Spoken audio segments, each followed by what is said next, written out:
Hello everyone, welcome back to some League of Legends DFS Esports breakdown. This should be a relatively interesting one today. We are starting with Worlds Group Stages. The main event is beginning. So we're going to be talking a little bit about kind of the overall event, some expectations and kind of the game plan a little bit beforehand. As we kind of look into all these groups and all that stuff, should be pretty interesting. We have a pretty decent layout, at least for like looking at it in terms of DraftKings slates and stuff. They did the format a little bit different today, or not today, but this year. That way we can get a little bit better of a format for these days. I do believe we should be getting, I believe, it's at least 4 solid days of groups. Day 5, 6, 7, and 8, they get a little bit more interesting because they do like a whole group day pretty much. So like day 5 is all of group A, day 6 is all of group B, etc. So these ones get a little bit crazy, but we should get at least a solid 4 days of hopefully making some things happen that would be pretty interesting to look into. So I'm pretty excited. Did a little bit more prep work. I feel a little bit more confident with everything going into the main event here. So we'll go ahead and get started. This should be pretty interesting overall.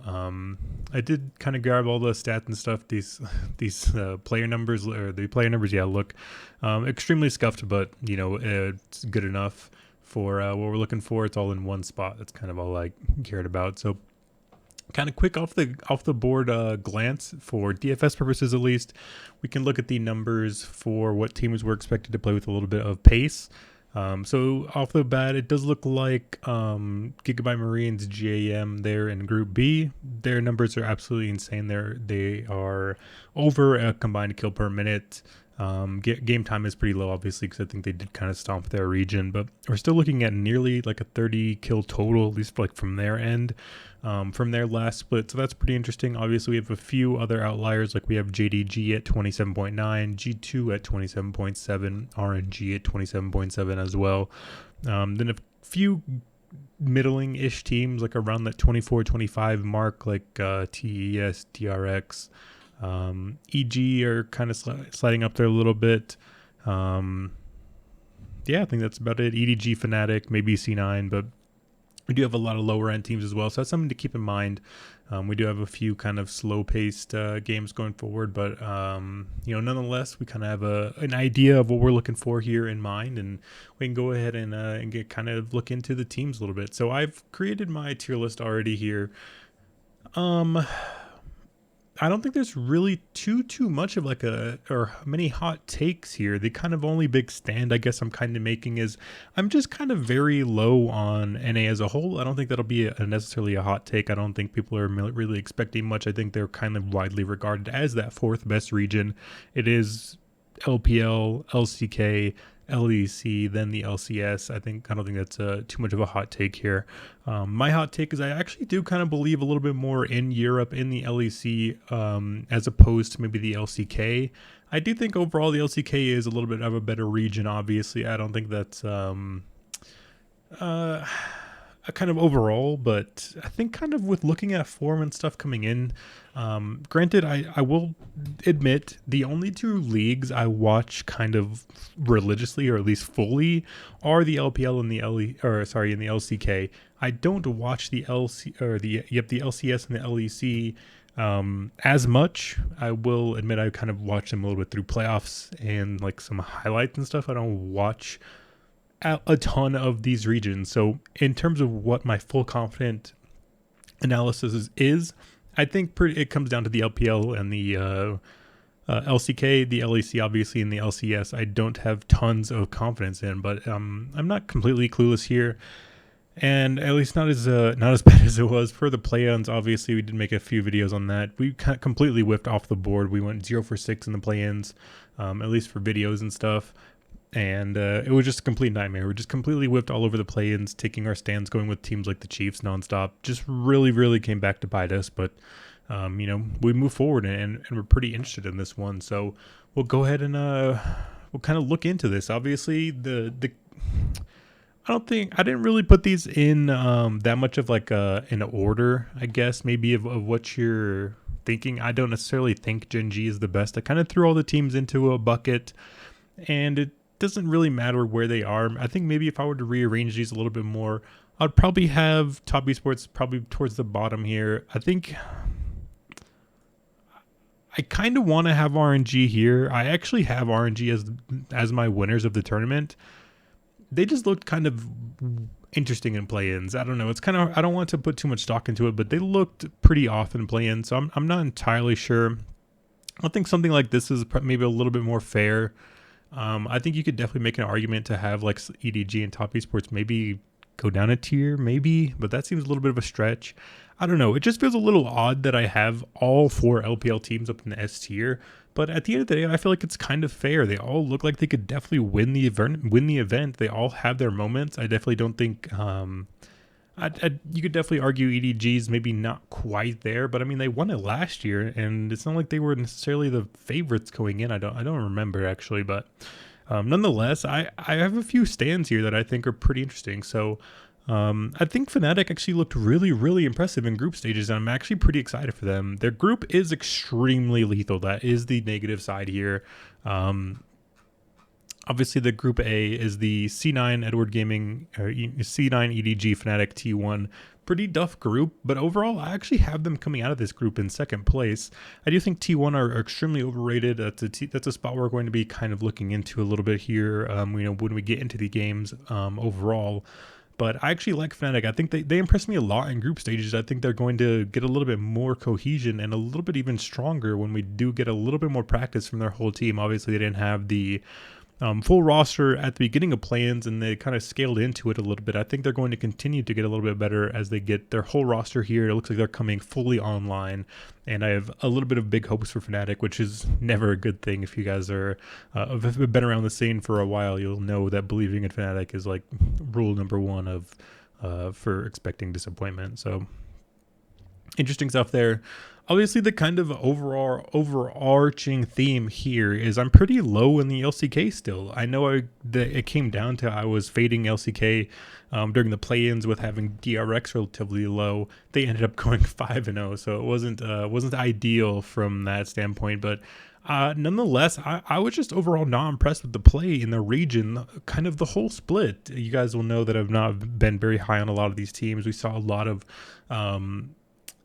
just uninspiring play from a lot of these quote-unquote top LCK teams outside of Gen G. I will say Gen G is more the exception. Gen G definitely feels like they're on par. I have them probably as one of these top 2, top 3, top whatever teams. I definitely have them as a contender up there in that S tier. I definitely feel like they can definitely win this event up there with all 5 of these S tier teams. I think any of these 5 teams could definitely win it. I would definitely be hard pressed to say any of these other teams would be a little bit of a surprise. I definitely think you could throw teams like Dom1 and T1 into that kind of bucket of like you would not be shocked if they were to win it, but that's like 7 out of the 16 teams that I'm saying could definitely win the event. So it's going to be pretty interesting. I think it's going to be a pretty exciting event. I do think it's relatively open, and overall I'm excited for it. So the kind of takeaways here, obviously LPL very strong, not a hot take there. LCK I think is a little bit weak. I think LEC may be a little bit underrated. I'm not sure where they're kind of portrayed, but I think overall they're actually relatively decent. I've been hearing good things about C9 kind of behind closed doors, I guess, or a little bit of a just C9 has been looking better in scrims and that kind of thing. So I'm buying into that C9 stuff. Overall, you could definitely make a case that you could have like an EG up here or maybe even up here. But although I've not been too impressed with anything outside of JoJo from EG. So overall, I think this is about where I'm going to have it. I think overall, LPL very strong. I think I'm kind of not very high on the LCK. LEC I'm buying into. And the LCS I'm very, very low on. So that's kind of where I'm at, and that's the kind of approach I'm going to have going into these games, so we can go ahead and get started here. Talking about them kind of game by game here. I do believe this is the 7th slate. So we are on the correct one. The first series up is C9 versus Fnatic. C9 are actually the favorite versus Fnatic. Obviously, right off the bat, this is one where I'm very, very shocked by. Just to be completely honest, like obviously Fnatic came through the play-ins. They were quote unquote the weaker team. I just do not agree with this price tag really at all. It's very, very surprising to see. I'd imagine this is going to be a relatively popular site to behold. I just cannot get my head around this price tag really at all. I just do not see it, portraying itself in that fashion. I'm just gonna have to buy Fnatic here. Again, I shouldn't have closed the tier list. I wonder if it's still here. Nope. Oh, that's play-ins. Worlds 2020 tier list. Okay, thankfully it's saved. This could be like honestly, my takes are not going to be too hot here. Granted, I definitely think you could kind of eliminate this B tier. Like hypothetically, you could definitely just put these two teams like in the bottom of A tier. However, I just kind of don't consistently see these C9 and G2 teams playing up to the level of these other teams overall. So that's why I kind of have them here in this middle tier. Again, this is kind of a little bit splitting hairs, but you could have them here and just kind of remove this tier. But I feel like having 3 buckets of teams, this seems very, very wide. So I tried to narrow it a little bit better, but nonetheless, I'm kind of beating around the bush here. I think Fnatic should win this. I'm very, very surprised by the odds on this. I do not think C9 should be the favorite here. I think these odds could be a little bit flipped and maybe even Fnatic minus 150 or something a little bit crazier. I just kind of had this feeling here where NA is just being very, very overrated, and especially C9. I don't think they were that impressive throughout their playoff run or anything like that. NA overall, obviously, I'm not buying into the C9 versus Fnatic score, or pace expectation is like relatively average, so we're not going crazy here. We're going to leave this one to the side. However, they are an underdog. I'm definitely willing to kind of add in and include in the player pool for now, but we'll talk about that in a little bit. One thing I did want to touch on is the play-in teams and how they've performed in the past. So we'll look. Well, it's 2021, so I want to see how the Worlds 2021 or the play-in teams performed last year.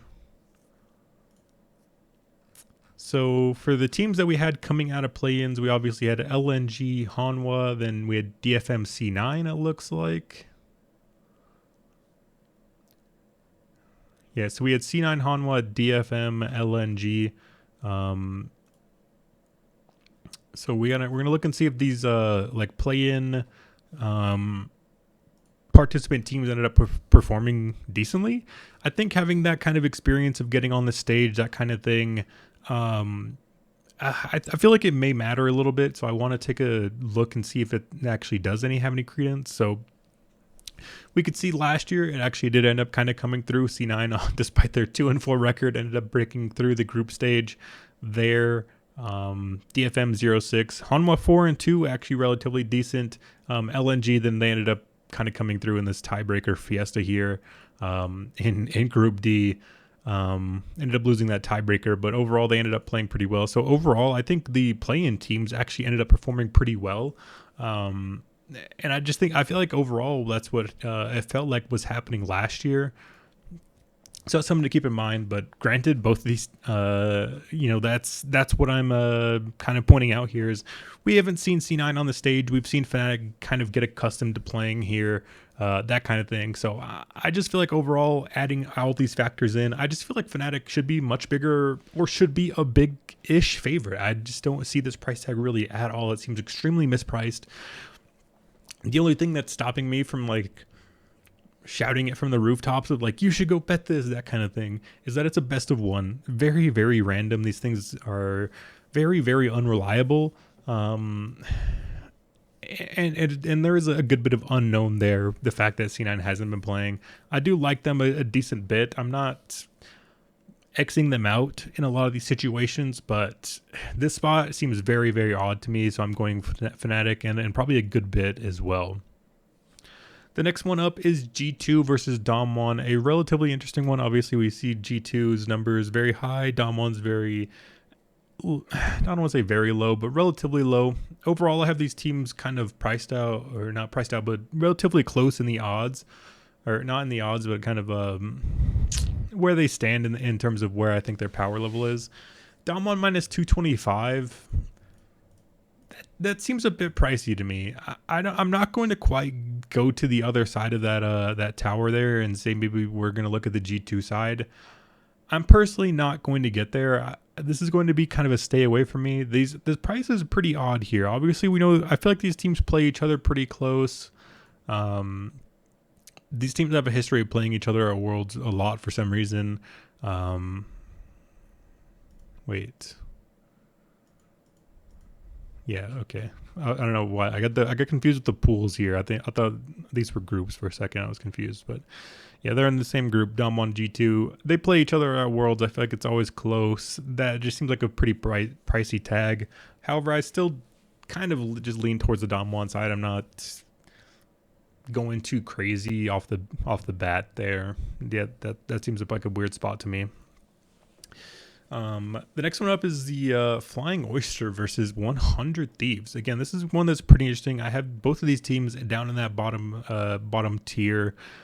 Pretty uninspiring one. We do see that both of these teams play at a pretty slow pace, so one that you're probably going to be looking to avoid. I think as a money line kind of suggestion, I think this is a really good spot for Flying Oyster as opposed to looking at them for DFS purposes. I feel like both these teams play relatively slow. However, I think this is actually a pretty good spot for the Flying Oysters. Obviously, they were Maki Esports. Rest played for J Team, but Koala, Gemini, and Mission have been the kind of core here with Maki. I feel like overall these are some pretty solid PCS players. I feel like they're definitely better than 100 Thieves. Okay, well, that seems a little bit aggressive, but I feel like this is a pretty solid spot, at least for the money line. Again, the odds are not looking great, or their numbers are not looking great for a DFS standpoint, but I don't agree with this price tag. Again, this feels pretty odd to me. Sorry, I thought that notepad was info, but it's not. It's for some other random stuff. I don't think there's a really lot more to break down here. I just think 100 Thieves and overall North America are being pretty heavily overrated from these odds standpoint.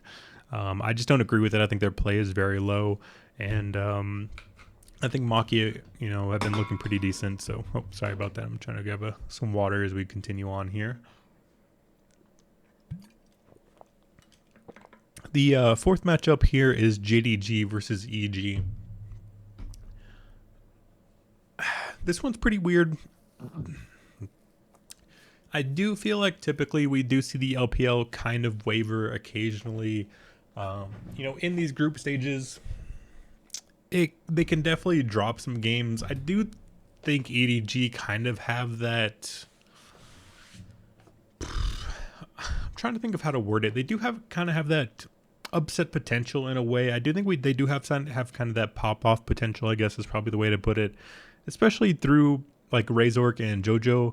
Jojo is looking actually like pretty good, I think, overall, even in terms of like the scale of the world's mid laners. Obviously, we're going to have to see him go up against some of these other incredible mid laners. I don't think there's a great mid laner in his pool. So I don't think we're going to get... there is Showmaker and Caps, actually. So two really, really solid mid laners that we get to see him go up against. So I'm pretty excited to see that as a North American fan. Despite me not watching the region just because it's poor. I'm excited to see Jojo go up against these other mid laners. But in this spot, it's obviously just very hard to get there. I think JDG might end up being my favorite, or the favorite that I end up pairing with some of these underdogs. I'm not sure. EG did have some decent numbers at about 25. JDG obviously we know play at an extreme pace. I think they're going to be able to put EG into some bad spots. I would like it to be maybe a little bit more of a competitive number. I do think the competitive games have been getting there a little bit better. We've seen with this meta, the games that go on longer have been producing a lot more kills. It feels like, but who knows? I'm not shy from this spot, but I'm not necessarily loving it either. So I think for right now, I'm gonna have JDG kind of as that favorite. I'm looking to pair up with some of these underdogs like Fnatic, maybe Flying Oyster, but again, that spot's not fantastic. So that's a pretty interesting one. But yeah, I think JDG is in a decent enough spot. It does worry me. I don't like that minus 600 on these in these play-ins, best of one, that kind of thing. They are probably going to be that favorite. People are going to pair up with them, so I would maybe like to get off of them a little bit, but nonetheless, they kind of just make too much sense to avoid for now. Next up is T1 versus EDG. This again seems like a pretty weird spot. I'm not quite understanding how T1 is getting this minus 120 small favorite over EDG. EDG just looking like, granted, I don't think EDG have particularly looking great over in the LPL. However, again, I think the region overall is just much stronger. I don't think T1 looked particularly good in the LCK really at all. I just simply don't agree with this price tag really at all. I kind of don't get it. I think EDG should definitely be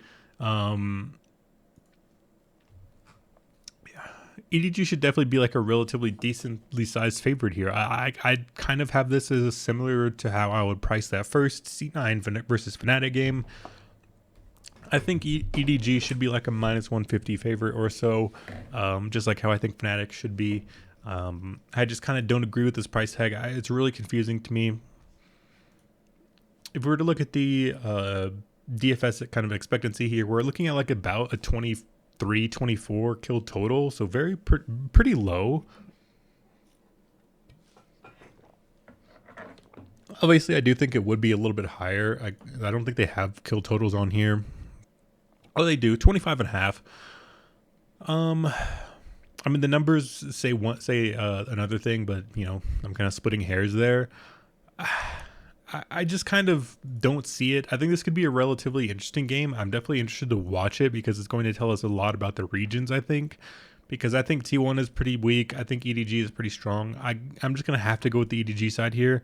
I do wonder, they are kind of priced technically as the underdog on DK, so I'm definitely I wouldn't be afraid to mix them in, but the spot is just, I think, a little bit too off for my liking.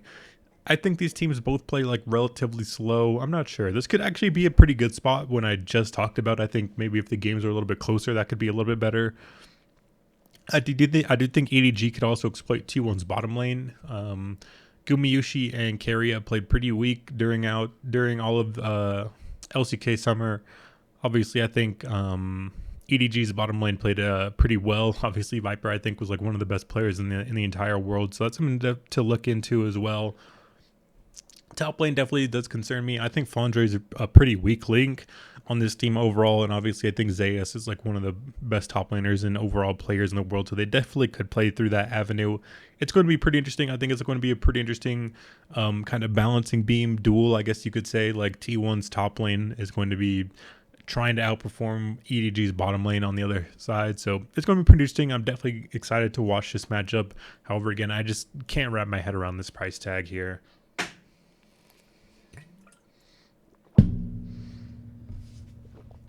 Sorry, voice is already going, so I'm trying to get through this for you guys. And speaking of not getting your head around the price tag, Gen G minus 285 versus RNG. That is a complete shocker. That is such a weird number. Granted, RNG did just kind of look a little bit off versus DFM. They lost that first game. Game number 2, they were coming back to win it. Obviously, they ended up kind of stomping out game 3 and 4, so the overall score line of 3-1 doesn't look too concerning, but overall, again, they still dropped that game. They still didn't look full strength in the play-ins. I do believe they ended up going 4-1. They lost to DRX. I believe we can check real quick.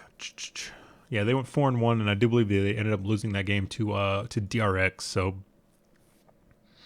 yeah, so I think overall, like, they didn't look too great during the play-ins, but again, this is another spot where I think getting these kind of reps in on the stage, it probably doesn't matter too much, especially for Gen G versus RNG. I think these teams are very veteran anyway. I'm not going to put too much talk into that specifically. However, in this spot, this is just a completely crazy price tag. I definitely think this is like a 50-50, maybe a slight favorite towards that Gen G side. I just think when you look at the grand scheme of things, like, yeah, Gen G probably should be the favorite, but again, like minus 150, minus 175, somewhere in that area seems a lot more reasonable than Gen G minus 285. I definitely think this is worth taking the shot on here with RNG. I definitely feel like that's a pretty solid spot. I do think this is going to be one of the more active games. I think this is going to be one of the higher owned ones as well. We obviously know Gen G, their numbers aren't quite backing up their pace, but we know they play with pace. We know RNG play with pace as well. Just typically kind of sometimes how it breaks in the LCK is if you play with pace and the other team doesn't, they just kind of give up everything and you win. So although the numbers don't support Gen G's kind of high proactive playstyle, I guess you could say, I feel like this is a pretty solid match to look into from both sides. However, I just can't get my head around this price tag. I really just can't. I definitely feel like this should be a lot closer to like an RNG minus 150, 175 like I talked about earlier. So I'm willing to look at this RNG underdog versus Gen G. It's just a confusing price. That's all I can say is that I think when you look at the grand scheme of these teams, they're very close. I could definitely see this one going either way. And minus 285 just seems absolutely absurd. So this is going to be a pretty interesting slate overall. I don't think there's that many games that are very intriguing from a DraftKings perspective. Obviously, we know like a G2 Dom 1 can get a little bit crazy. Dom 1's not the team that they were in the years past, but, G2 like to make things interesting.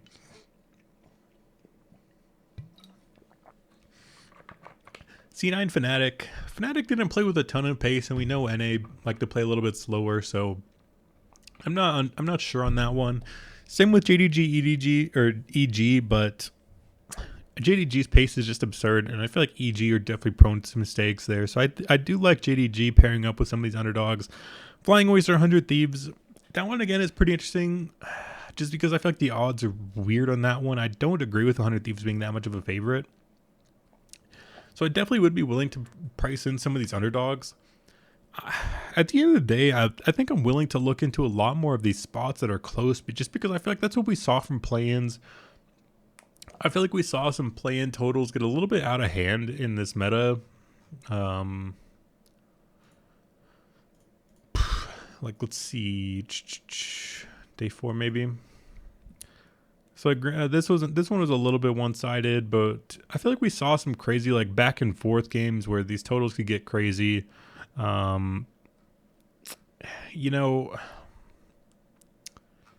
It just seems crazy. This 9-9 game, goodness me. I do feel like these close games can end up coming through pretty crazily when it comes to these totals, like this DFM Beyond Gaming. Both these teams played pretty slow, but it went 40 minutes and they ended up getting, a good bit of kills. EG versus Chiefs Island I just don't even want to talk about that. This RNG Isris one, oh my gosh, that was interesting. Yeah, I don't know. It just seems tough. It's very hard to get a read on what's going on or what's going to happen in this main event. I feel like it's been so many patches since a lot of these teams played, so that makes it pretty tough to kind of guess and gauge where these teams are going to end up, slotting in at with pace. So overall, I'm not afraid to go to a lot of these kind of, I guess, kind of quote unpopular spots. In terms of what I think will be popular, I think G2 will probably be a pretty good underdog to target. I don't think that they should be necessarily that big of an underdog, and I don't know if people are going to go there. It feels like they should, so that's something to keep an eye on. I definitely would look out for people who have a little bit of a better touch on ownership. And I would just try to get some of these decent low owned spots. That's probably what I would target more so than anything in these slates, especially early on. There's so many unknowns. And we know G2, they play at a pretty solid pace. If Dom1 answer it and they lose, then we're looking at a very solid G2 performance that could be relatively low owned.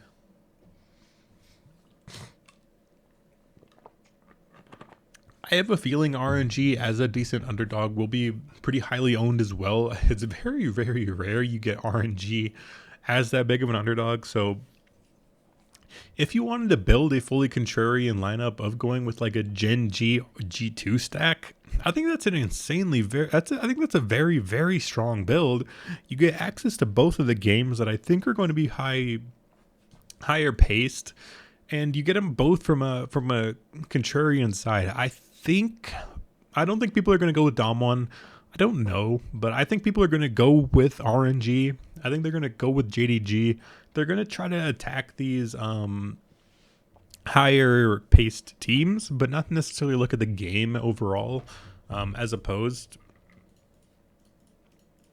I wonder what these totals are. I'd be interested to see how those shake up overall. 27.5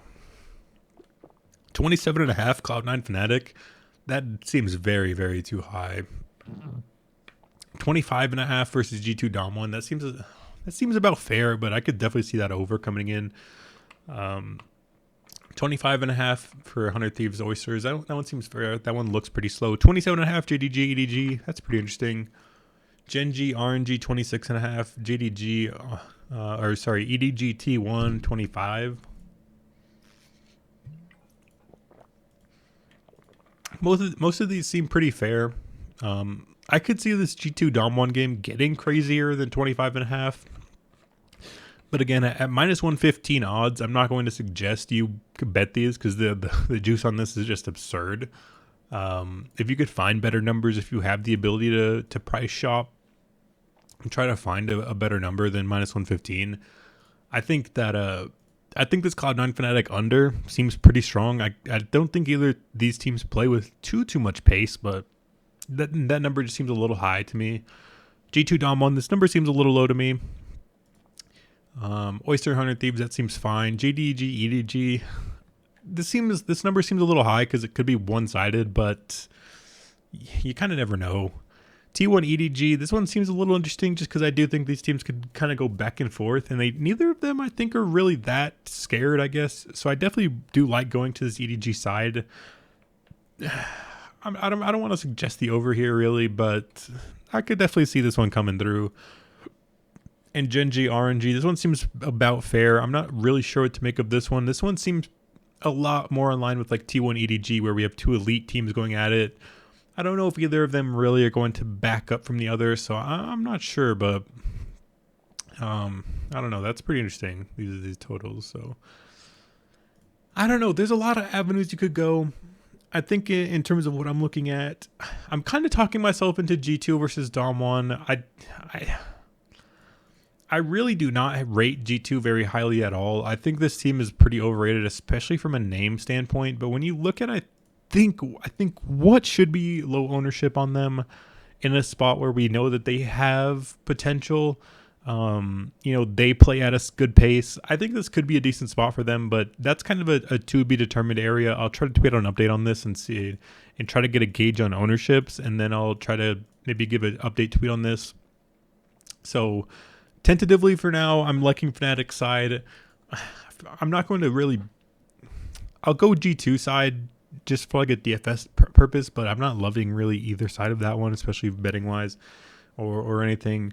I think 100 Thieves CFO, the Oysters. I think this one is probably kind of an avoid, except for a betting standpoint. I think this is a pretty solid betting side for the Oysters.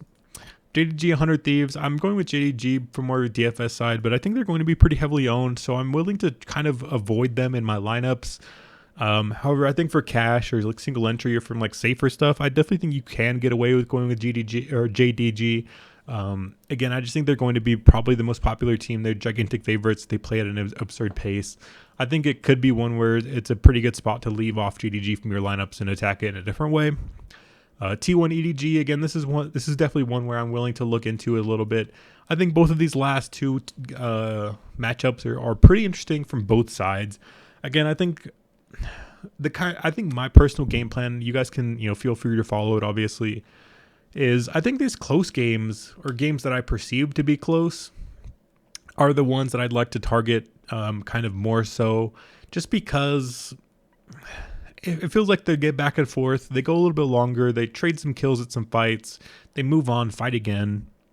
I feel like ADJT1 and RNG Genji could definitely go that way. I could see both of these teams going a little bit crazy. I could see them playing a little bit slower as well. That's why I'm not going too crazy really on either side. But again, it's not. I don't think this one or like these. My perception on these is really far-fetched. I'm just kind of going with the LPL side. I think LPL is the stronger region. I'm kind of surprised by the odds in these ones, so I'm going to go with EDG and RNG. However, again, I think you can definitely justify both sides, especially looking at Genji. I think, again, as I mentioned earlier, RNG, I think, in theory, will be pretty popular. So if you wanted to get a little bit more unique and just play a full, like, contrarian lineup, I think going with that Genji or G2 stack seems very, very intriguing if you wanted to get like just a unique build in there. However, I just have to look at the RNG side. I think that price is overall just a little bit too odd. So yeah, I think that'll be it for me. Again, the player stats, I'll just kind of scroll through them a little bit. That way you guys can get an idea. It's kill participation on the left, kill share on the right. Higher, the better for both of them, obviously.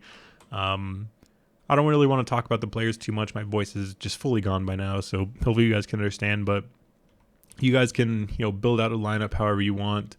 Obviously, we know AD carry captain, mid lane captain, jungle captain if you want to go that way. But some of these underdogs are getting through, so yeah, I think that'll be it for me today. I will see you guys for slate number 2 after slate number 1 has commenced. We'll try to get some info from these games and teams before we move on to day 2.